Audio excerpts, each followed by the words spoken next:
Hello everyone and welcome back to another edition of the GSMC Fantasy Sports Podcast, brought to you as always by the GSMC Sports Network. My name is Christopher Shepard. Happy Tuesday to you all on this windy afternoon here in New Jersey. We should have a great show, but I have a little bit of news before we get into anything else. As of tomorrow, I am moving over to a new show, so this is officially the last episode with me as your host of the GSMC Fantasy Sports Podcast. We're moving over to the GSMC Dead Ball Sports Podcast, and I'll be talking more about all different kinds of sports, whether it be football, college football, hockey, basketball, which is something we're going to get into in this episode. Even soccer, if there are fans across the pond over there as well. So this is the final episode of the GSMC Fantasy Sports Podcast. Hopefully there will be a new host for you in the future, but I am moving on to pastures new as the host of the GSMC Dead Ball Sports Podcast as of tomorrow. So I hope all of you come along for the ride with me. It should be a fun one. But other than that, let us talk about today's show. We'll be talking about fantasy basketball for our last ever show, something we haven't really done here on the GSMC Fantasy Sports Podcast, a sport I'm not as familiar with as I was with fantasy football, but it's still a very interesting fantasy sport, something we'll be talking about a lot more on Dead Ball. But ultimately, it's going to be a great show to close out GSMC Fantasy Sports Podcast era of my time here with the network. We're talking all things waiver wire for fantasy basketball, talking about the top point guards all the way on down to the power forwards for this episode. But other than that, before we get into any of that, you know the drill so far as liking, following, and subscribing to the show and the network. If you want more content such as this, it is greatly appreciated by all concerned. But if you want to contribute and interact with the shows a little bit more directly and check out everything around the network and interact with other hosts as well, because they're making yourselves available to the Super Chat, Super Thanks, and Super Stickers features here on YouTube. Great way to contribute and interact with the show. You can do it through our website as well. It is greatly appreciated by all as well. It just makes our shows that much better. Go check them out, especially as I enter my new era and new chapter here at the network with the Dead Ball Sports Podcast. Without further ado, let us jump right into the last episode of the GSMC Fantasy Sports Podcast for now, talking about the fantasy basketball world, talking about some waiver wire pickups. Ultimately, these are the guys in fantasy basketball you might want to be looking at for in terms of growth, in terms of maturity throughout the season, whether they be on rebuilding rosters or teams trying to compete for that play-in tournament, because as you all know, waiver wire can mean a lot of things. It can mean that you find a hidden gem on a contending team, or these are players who are playing meaningful minutes but not necessarily meaningful basketball, if that makes sense. So without further ado, let us jump right into discussions of who you might want to find out on the waiver wire this week, starting off with a San Antonio Spur,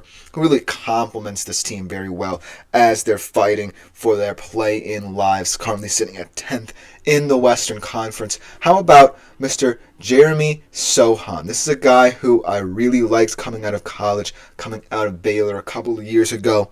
Really at the definition of what the Spurs want to do. Solid rebounding, both offensively and defensively, and a lot of defensive versatility. There are some defensive limitations with this basketball team. Obviously, it comes with bringing in Chris Paul to kind of be the leader of this group. But ultimately, he complements the team very well. And hopefully we see them continue this run throughout the season, hopefully securing a play-in spot, maybe climbing up the ranks of the play-in tournament. Excuse me. But Jeremy Sochan is going to be an exciting player to watch.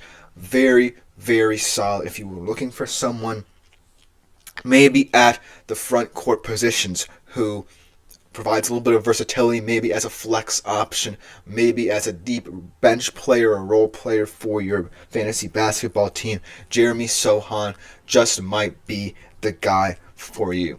And this is going to be the theme of this waiver wire segment here. A lot of big guys, not necessarily too many shooting guards, point guards out there who can truly contribute at a level of consistency for you, I would say. But these guys who are younger front court players are looking like they could potentially be nice little ads to monitor throughout the fantasy basketball season. Speaking of young guys, much like Jeremy Sohan making a name for themselves on quote-unquote rebuilding / play-in teams, let's talk about Alex Sarr, the second overall pick in this year's draft, one of 3 French players taken in the top 10, the first time in history that France has put 3 players into the top 10 of the NBA draft. But Alex Sarr certainly was the most unique of the 3, I would say. He's a fantastic shot blocker, provides a lot of rim protection for this rebuilding Washington Wizards squad. Certainly adds a lot of depth as well as they're trying to rebuild for the future of this franchise. It's going to be a struggle all season long, but that might potentially be what people are looking for. Guys on these bad teams who overperform expectations, exceed expectations, and Alex Sarr is doing just that. And I feel like with these 2 guys, it's truly setting the foundation that this is a big man's game.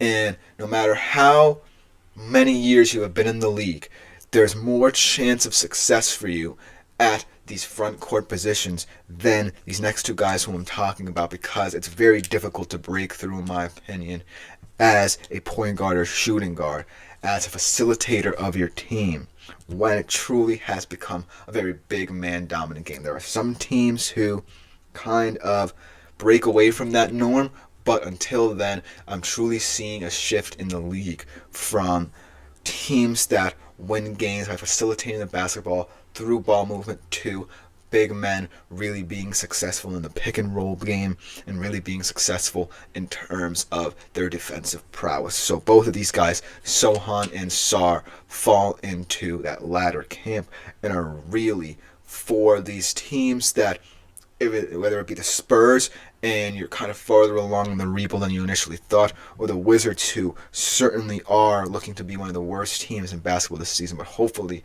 want to find something to build on in the future. These 2 guys could be franchise cornerstones that really help any franchise superstars like Victor Wembanyama, and like if the Wizards find someone in the draft this year as they get a high pick in the lottery. Ultimately, these 2 guys, I feel like, are the safest bets out of this bunch I'm going to be talking about. Nothing against these next 2 guys, but ultimately, I really like the big man in fantasy basketball. But the next 2 guys, the third guy being DeAndre Hunter of the Hawks. Someone had to step up once Dejounte Murray went out the door, and DeAndre Hunter has been an incredible player for this Hawks team, really stepping into his role. A Hawks team I really like, sitting in the middle of the pack in the Eastern Conference. And I really think that it's going to come down to the way this Hawks team is structured. It's very, in my opinion, guard-oriented. Trae Young really being the point general for this team, and all the players around him providing the floor spacing on offense. But defensively, the Hawks are going to have to find ways to slow down teams in transition, because they're 24th in turnovers. So they're really going to have to find ways to slow down teams in transition and keep up with the paciness of some of these East Conference offenses. But DeAndre Hunter has been a brilliant 2-way winger, and he really has, like I said, stepped up his production in the absence of Dejounte Murray. There's still some stars out there for the Hawks that would like to see step up. Bogdan Bogdanovic providing that floor space and providing that 3-point shot. Some other guys down low.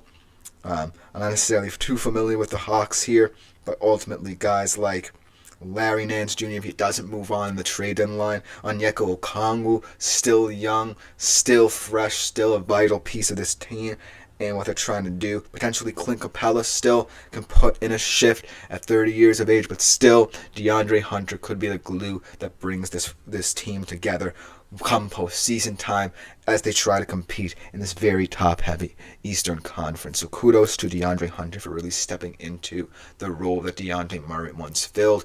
Hopefully, even a rookie like Zachary Richardson can step in and step up once they come to the postseason, but that might be asking a little bit too much of him. But ultimately, for the Hawks, DeAndre Hunter might be the number 2 option going forward for the rest of the season for them. And then last but not least, a guy who I feel like has kind of declined in terms of where this offense was and his role in it fell last season. Andrew Nembhard. He really is a kind of Jekyll and Hyde player because when he's on, he's one of the best facilitators of the basketball in the National Football League. Keeps the steady pace of this Pacers offense, much like what we saw last year. When he's not, I feel like this Pacers offense craters a little bit. It grows a little bit stagnant because they are reliant on both him and Tyrese Halliburton to maintain the fast pace of this offense. He did flirt with a triple-double over the holiday season against the Celtics, but ultimately he hasn't really had a nice string of games where you can rely on him in, say, a starting role. I see him as more of a bench piece, especially at the quote-unquote guard position, because guards are so tough to navigate in the fantasy basketball landscape, and if you get them wrong, chances are it might not be too important, but they're still vital and integral to get right because of the depth you might want in your front court as well, because you won't want the back end to really screw you over. So Andrew Nembhard's one of those kinds of players where you have to monitor the Pacers season, whether or not they can get back to what we saw last year, where their best basketball was these guys pushing the pace, both Nembhard and Halliburton, who we'll talk about next segment. But ultimately, until then, I feel like Andrew Nembhard's just a wild card of a player in the waiver wire landscape because of the fact, he is a guard and he does play for an offense that requires a lot from you. So it's going to come down to whether or not you like the fast pace of the Pacers offense, whether or not you want a guard who might not be as consistent as you would like, but can still put up numbers for you. That's the question. So that's why I feel like both Hunter and Nembhard players might want to monitor more closely, but Sohan and Sarr could be like very nice pickups for you come, say, the latter stages of the NBA season. But until then, let me know what you think in the comments about this, because we're going to be talking a little bit more basketball as we transition shows. But coming up next, we're going to be talking about the point guard position and who has been leading the pack thus far, a little under the midway point of this season to date in that regard. So we'll be right back after that short break. I feel like I'm losing my mind. Is everybody in the world blind? Please, Lord, give me a